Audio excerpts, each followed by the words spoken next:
In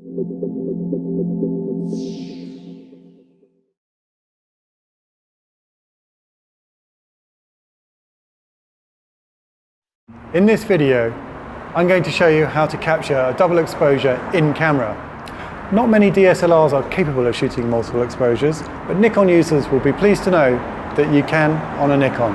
A multiple exposure is the layering of two or more images on top of each other. There's several ways to achieve this, but by far the most rewarding is to try to do it with your camera alone, without the need of a computer or Photoshop. In the old days of film, making a multiple exposure was a fiddly process in which you'd have to disengage the film advance and recock the camera's shutter so two pictures could be taken on top of one another. Not only that, but some calculations were needed too to ensure the combined exposure was right. Today, all you need to do is to navigate to the shooting menu, select multiple exposure and designate the number of shots. Anywhere between 2 and 10 shots can be superimposed into the same frame. You'll also see in the multiple exposure window that there's an auto gain option. This is particularly useful if you intend stacking up more than 2 exposures. Essentially, your Nikon's onboard processor will average out the exposures of each shot so they're balanced and you don't end up with a badly exposed image. We're going to leave auto gain switched on. Successful double exposures require finding the right things to shoot. Some subjects work better than others. However, the charm of this technique lies in the element of happenstance, as it's hard to fully control or visualize how the results might look. So you need to have an open mind and embrace the element of luck.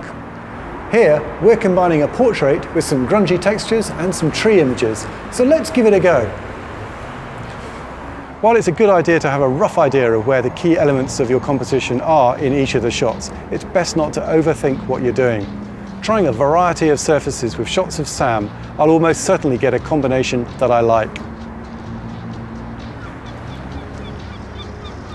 Many recent Nikon DSLRs also have an overlay function, which allows you to blend images you've already shot in camera after the point of capture. This can be useful if you decide later that you'd like to merge a couple of shots.